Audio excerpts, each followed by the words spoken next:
মই সকলোকে কৃতজ্ঞতা জনাবলৈ বিচাৰোঁ। মই প্ৰথমে কৃতজ্ঞতা জনাবলৈ বিচাৰোঁ ৰাইজৰ দলৰ সভাপতি অখিল গগৈ ডাঙৰীয়া আৰু তেওঁৰ বৃহত্তৰ টীম, ভাস্কৰ শইকীয়া আৰু ৰাছেল হুছেইন ডাঙৰীয়া, ভাস্কৰ জ্যোতি শইকীয়া ডাঙৰীয়া, ভাস্কৰী শইকীয়া আৰু ৰাছেল হুছেইন আৰু আজিজুৰ ৰহমান আৰু বহুতখিনি তেওঁৰ বেকগ্ৰাউণ্ডত বহুতখিনি মানুহে তেওঁলোকে আজি এই পৰ্যায়লৈ আনিবলৈ যথেষ্ট তেওঁলোকে বহুত দিন তেওঁলোকে কষ্ট কৰিলে, মিটিঙত ভাগ ল'লে। মই লগে লগে কৃতজ্ঞতা জনাবলৈ বিচাৰোঁ ৰাইজৰ দলৰ বিভিন্ন সতীৰ্থসকল, সদস্যসকল, যিসকলে আজি বৃহত্তৰ স্বাৰ্থত, অসমৰ বৃহত্তৰ স্বাৰ্থত আজি ত্যাগ কৰিবলৈ প্ৰস্তুত, বলিদান দিবলৈ প্ৰস্তুত। লগে লগে মই কৃতজ্ঞতা জনাবলৈ বিচাৰোঁ আমাৰো দলৰ শীৰ্ষ নেতৃত্ব মাল্লিকাৰ্জুন খাৰ্গে ডাঙৰীয়া, ৰাহুল গান্ধী ডাঙৰীয়া, কেশী বেণুগোপাল ডাঙৰীয়া। আমাৰ লোকৰ কংগ্ৰেছ দলৰ বাবে ইমান সহজ নহয় বিভিন্ন দল আৰু দলৰ নেতৃত্বৰ লগত আলোচনা কৰা, আসন এৰি দিয়া, কিন্তু তেওঁলোকে আমাক যথেষ্ট উদাৰ মনেৰে আমাক সমৰ্থন জনালে। অসমৰ বৃহত্তৰ স্বাৰ্থত আমাৰ ফালৰ পৰা আমাৰ যি গ্ৰাউণ্ড ৰিপৰ্ট, আমাৰ যি পৰামৰ্শ, এই পৰামৰ্শ তেওঁলোকে গ্ৰহণ কৰিলে। তেওঁলোকৰ যদিও মনত কিবা প্ৰশ্ন আছিল, আমি সেই প্ৰশ্নৰ উত্তৰ দিবলৈ যাওঁতে আমাৰ উত্তৰ শুনি তেওঁলোকে সন্তুষ্ট হ'ল। তাৰ বাবে মই নিজৰ দলৰ শীৰ্ষ নেতৃত্বক মই ধন্যবাদ, কৃতজ্ঞতা জ্ঞাপন কৰিছোঁ। মোৰ দলৰ তত্ত্বাৱধায়ক, অসমৰ তত্ত্বাৱধায়ক জিতেন্দ্ৰ সিং ডাঙৰীয়া গোটেই দিনটো আৰু আজিৰ পৰা বিভিন্ন আজিৰ পৰা বহুত দিন আগৰ পৰাই সকলোৰ লগত সন্মুখত তেওঁলোকে নাছিল, কিন্তু পিছৰ ফালৰ পৰা মোক পৰামৰ্শ দিলে, এখেতৰ লগত কথা পাতিলে, বিভিন্ন লগত কথাখিনি পাতিলে। আমাৰ লোকৰ মাজত আৰু এজন দুজন আমাৰ সমাজৰ, অসমৰ সমাজৰ প্ৰতিনিধিসকল আছে, সমাজ সেৱকসকল আছে, চিভিল ছ'চাইটি, নাগৰিক সমাজৰ প্ৰতিনিধিসকল আছে, দিল্লীৰ পৰা অহা জ্যেষ্ঠ সমাজ সেৱকসকল আছে। মই সকলোৰে নাম ল'বলৈ বিচৰা নাই, কিন্তু সকলোৱে আজি আমাৰ দুয়োজনৰ মিত্ৰতাৰ সৃষ্টি কৰাৰ ক্ষেত্ৰত তেওঁলোকৰ যে অৰিহণা, তেওঁলোকৰ যে ভূমিকা, মই সঁচাকৈ তেওঁলোকৰ শলাগ ল'ব লাগিব। লগে লগে আমাৰ দলৰ সতীৰ্থসকলে যথেষ্ট ত্যাগ বলিদান কৰিলে। অখিল গগৈ ডাঙৰীয়াই যিদৰে নিজৰ ৰাইজৰ দলৰ সদস্যসকলক মৰম যাচিছে, ক্ষমা বিচাৰিছে, আমিও একে, আমি এক হিচাপে সুখী যে আমি দুয়োটা দলৰ নেতৃত্বই আমি এটা মিলা প্ৰীতি সৃষ্টি কৰিবলৈ সক্ষম হ'লো আৰু একেৰাহে আমি ক্ষোভিত। নিশ্চয় অখিল গগৈ ডাঙৰীয়াৰ ওচৰতো বহুত ফোন গৈছে, মোৰ ওচৰতো বহুত ফোনখিনি আহিছে, বহুতখিনি আশা, বহুতখিনি সপোন। আমি তেওঁলোকৰ সপোন আমি পূৰণ কৰিব নোৱাৰিলোঁ, কিন্তু মই আশাবাদী যে সকলোৱে এদিন দুদিন পিছত নিষ্ঠাবান দলৰ কৰ্মী হিচাপে দেখিব যে ৰাইজৰ মাজত কিমান উৎসাহ, দেখিব ৰাইজৰ মাজত কিমান উৎসাহ, দেখি পাব ৰাইজৰ মাজত আজি বিজেপি দলটোক ওফৰাবলৈ আজি ৰাইজে এটা নতুন যে প্ৰেৰণা পাইছে, আশা ৰেঙনি দেখা পাইছে। এই ক্ষেত্ৰত তেওঁলোকৰো ত্যাগ বলিদান জড়িত হৈ আছে। আৰু পৰৱৰ্তী দিনত যদি আমি প্ৰতিটো সমষ্টি য'ত কংগ্ৰেছ দলৰ প্ৰাৰ্থী, ৰাইজৰ দলৰ, অসম জাতীয় পৰিষদ দলৰ, CPM, CPIM, CPIML,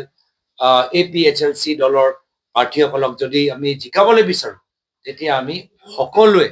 আমাক চেষ্টা কৰিব লাগিব। প্ৰাৰ্থী এজনে হ'ব পাৰে, কিন্তু জিকাবলৈ হ'লে সকলোৰ সহায় লাগিব। প্ৰাৰ্থী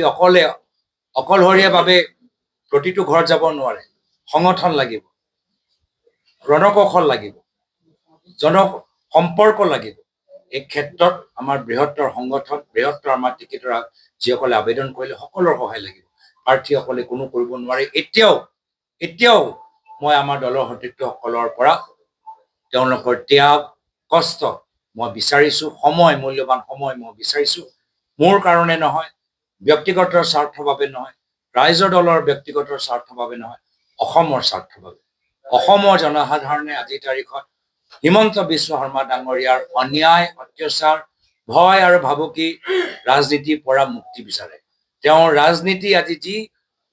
একদম নিম্ন স্তৰলৈ লৈ গ'ল, তাৰ পৰা অসমৰ জনসাধাৰণে উদ্ধাৰ পোৱাটো বিচাৰে আৰু উদ্ধাৰ কৰিবলৈ হ'লে আমি প্ৰত্যেকগৰাকী দলৰ সদস্য হওক বা অৰাজনৈতিক ব্যক্তি হওক আমাৰ সামূহিক দায়িত্ব এই নিৰ্বাচনত আমি সকলোৱে একগোট হ'ব লাগিব মাত্ৰ ৰাজনৈতিক দল নহয় নাগৰিক সমাজ আমাৰ বিভিন্ন আমাক নিৰপেক্ষ হৈ থকা মানুহবোৰ সকলোৱে অসমৰ বৃহত্তৰ স্বাৰ্থত মই সকলোকে একত্ৰিত হ'বলৈ মোৰ ফালৰ পৰা বিনম্ৰ অনুৰোধ জনাইছোঁ লগে লগে মনত পৰে যে কেনেদৰে আজি পৰা 5 বছৰ আগত মই এটা কল্পনা কৰিছোঁ কি হ'ব পাৰে নেকি কি লুৰিণজ্যোতি গগৈ ডাঙৰীয়া অখিল গগৈ ডাঙৰীয়া আৰু আমি মানে অসম জাতীয় পৰিষদ দল ৰাইজৰ দল কংগ্ৰেছ দল যদি একত্ৰিত হৈ আমি সমগ্ৰ অসমত ভ্ৰমণ কৰোঁ নিশ্চয় অসমৰ ৰাইজে বিচৰা চৰকাৰ আমি সৃষ্টি কৰিব পাৰিম কিবা কাৰণত আমি 5 বছৰ আগত সেই পৰিস্থিতি পৰিৱেশ আমি সৃষ্টি কৰিব নোৱাৰিলোঁ কিন্তু আজি সকলো উদাৰতা চাই মই এই মঞ্চৰ পৰা লুৰিণজ্যোতি গগৈ ডাঙৰীয়া এই মঞ্চৰ পৰা জন ইন্তিকাঠা ডাঙৰীয়া সুপ্ৰকাশ তালুকদাৰ ডাঙৰীয়া মনোৰঞ্জন তালুকদাৰ ডাঙৰীয়া বিবেক দাস ডাঙৰীয়াকো মই মোৰ ফালৰ পৰা ধন্যবাদ জ্ঞাপন কৰিছোঁ এতিয়াও কিছু দল আছে যিসকলৰ লগত আমি আসন বুজাবুজি ক্ষেত্ৰত আমি নিজৰ কথাখিনি সম্পূৰ্ণ কৰিব নোৱাৰিলোঁ কিন্তু মই সেইসকলকো অনুৰোধ জনাইছোঁ যিসকলক আমি আসন এৰি দিব পৰা নাই সেইসকলকো আমি অনুৰোধ জনাইছোঁ আহক অসমৰ স্বাৰ্থত কিবা এটা আমি কথাখিনি আমি আলোচনা কৰোঁ যাৰ ফলত আমি নিজৰ যে আমাৰ ৰামধেনু যে আমাৰ বিৰোধী শক্তি আৰু আমি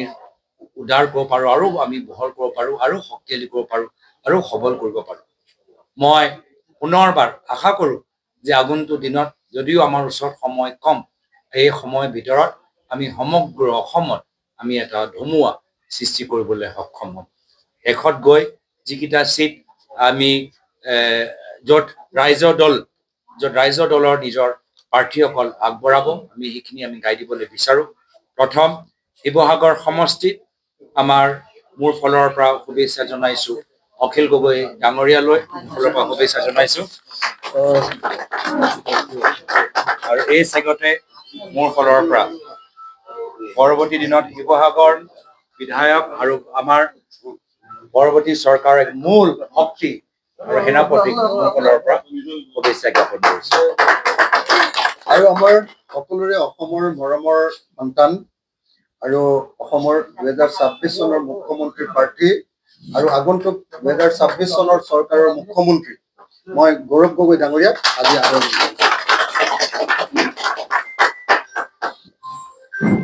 দিনৰ ভাগত আমি দুয়োজনে কথা পাতি আছো আৰু আসন বুজাবুজি একোৱা নাই মৰিয়ানীক মোৰ ফালৰ পৰা মই জ্ঞানেশ্বৰী বৰাকো মোৰ ফালৰ পৰা মৰম যাচিছোঁ আৰু আশীৰ্বাদ প্ৰদান কৰিছোঁ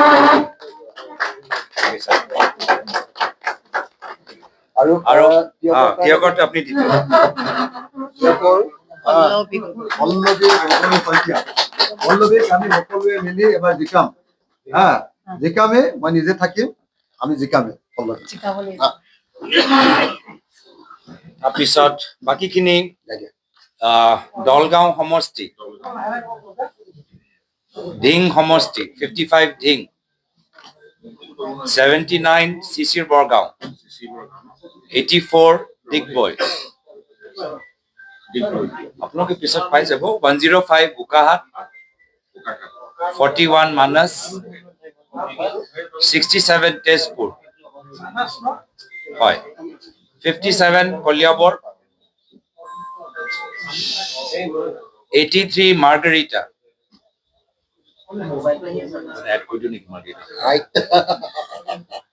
গোৱালপাৰা পূব ফ্ৰেণ্ডলি বন্ধুত্বমূলক যুদ্ধ আৰু 7 গৌৰীপুৰ এই বন্ধুত্বমূলক আমি দুইটাই দলে আমি নিজৰ ফালৰ পৰা প্ৰাৰ্থী আগবঢ়াম আৰু আজি মই ক্ষমা বিচাৰোঁ আমাৰ অখিল গগৈ ডাঙৰীয়াক আমি প্ৰায় 4 ঘণ্টা আমি শিৱসাগৰত বহাই ৰাখিলোঁ কিন্তু একেলগে ভাত খালোঁ মাছ খালোঁ কিন্তু ভাল লাগিলে যে আমাৰ দুয়োজনে অসমৰ ভৱিষ্যত লৈ বহুতখিনি কথা আমাৰ মিল আছে আমি আসন বুজাবুজি যেতিয়া আমাৰ বহুত গৰম হৈ গৈছিলে, অলপ ঠাণ্ডা বেলেগ কথা পাতিবলৈ, মাইণ্ডটো অলপ ফ্ৰেছ কৰিবলৈ অসমৰ কৃষি ক্ষেত্ৰ, অসমৰ উদ্যোগ, থলুৱা উদ্যোগ, অসমৰ বিভিন্ন আঁচনি, কেনেদৰে অসমত তেওঁ কোৱাৰ দৰে নতুন অসম আমি কৈছোঁ, নতুন বৰ অসম, যি অসমৰ ভিতৰত এজনৰ উন্নতি নহয়, এজনৰ পৰিয়ালৰ উন্নতি নহয়, এজন পৰিয়ালৰ ভিতৰতে 12,000 বিঘা মাটি তেওঁলোকৰ বিভিন্ন নামত